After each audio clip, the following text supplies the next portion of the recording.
another episode of WOW series, that is Wednesday on Wealth. I am Nidhi Manchanda, a certified financial planner and head of training and development at Fintu.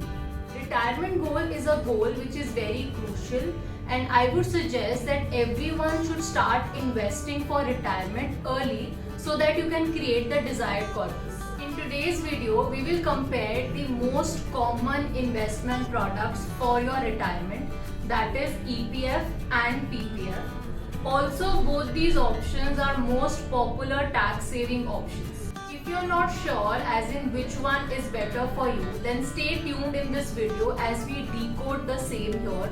So let's get started, and let's start with a comparison between EPF and PPF. EPF, that is Employee Provident Fund. This scheme is offered by EPFO, that is Employee Provident Fund Organization. On the other hand, if we talk about PPF, that is Public Provident Fund, then this is offered by most of the banks and post offices. Please note that both these investment options are offered by Government of India, and that is why it is safe to invest. Now let us see who can invest in EPF or PPF. If you talk about EPF first, only salaried employees from eligible organization can invest. And if we talk about PPF, anybody can invest except NRIs. And if I just elaborate on PPF investment, people who are self-employed, businessmen, freelancers, and even salaried employees can open a PPF account for themselves. The major difference between the two is, in EPF, both employee and employer contributes, whereas under PPF, only the account holder will invest the money. So employer contribution is not there if you are going for PPF investment. Now let's move forward and see what is the minimum and maximum investment. Under EPF, the minimum investment will be a combination of employees contribution and employers contribution. So minimum employees contribution is 12% of basic plus DA. And similarly, employer's contribution is also 12% of basic plus DA. So together we can say 24% of basic plus DA is the minimum contribution under EPF. And if we talk about the maximum investment in EPF, that employee can increase. So employee can increase its own contribution by way of VPF, that is Voluntary Provident Fund, by which there is no limit. He can increase the contribution towards EPF through VPF, like I said. Now when it comes to PPF, Public Provident Fund, minimum investment in a year is 500 rupees and maximum investment in a year which you can do is 1,50,000 rupees. Another point of difference is regarding the lock-in period.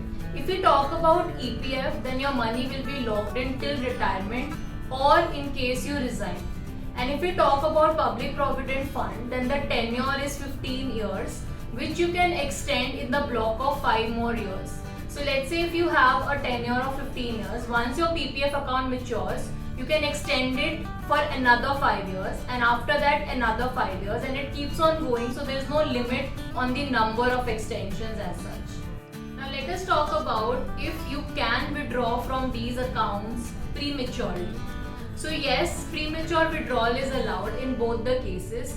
In case of EPF also you can withdraw, but again it is based on specific conditions. If it is related to medical or it is related to education, only then you can withdraw from EPF. From PPF also you can withdraw prematurely after a period of 5 years, again subject to certain conditions. Now what about the taxation on this withdrawal? If we talk about EPF, if you are making any withdrawals before the completion of 5 years, then it will be fully taxable. On the other hand, any partial withdrawal from PPF, subject to its terms and conditions, will not be taxable at all. Now let us see what is the interest rate offered on these schemes. Please note that these keeps on changing, but the current interest rate that are offered is 8.5% in case of EPF and 7.1% in PPF. Now that we have seen the couple of similarities and differences between PPF and EPF, let's see what is recommended from our end. So if If you are salaried employee eligible for EPF investment, then I would suggest that you should go for EPF only, and you can increase your employee's contribution towards your EPF rather than going for a PPF investment because of the reasons that we just discussed. Now, for self-employed freelancers or businessmen, so non-salaried people who do not have an EPF account, then you are left with the only option, that is PPF, Public Provident Fund. And I would say that this is still a very good option, looking at 7.1% interest, which is tax-free, and also you get ATC deduction. So if you do not have an option of EPF, then definitely go for PPF, that is Public Provident Fund. If you can take a little higher risk, which also comes with the ability to generate higher returns, then you can also go with NPS for your retirement planning. Now, NPS, which is National Pension System, is also one of the good investments to plan for your retirement. And we have already made a video on NPS, its features, and what all frequently asked questions that you have on that topic. So if you have not checked out that video, do check it out. The link will be in the description box. I hope it is now clear, and for any further query, feel free to get in touch with our tax and finance experts. And for more such videos, do subscribe to our channel.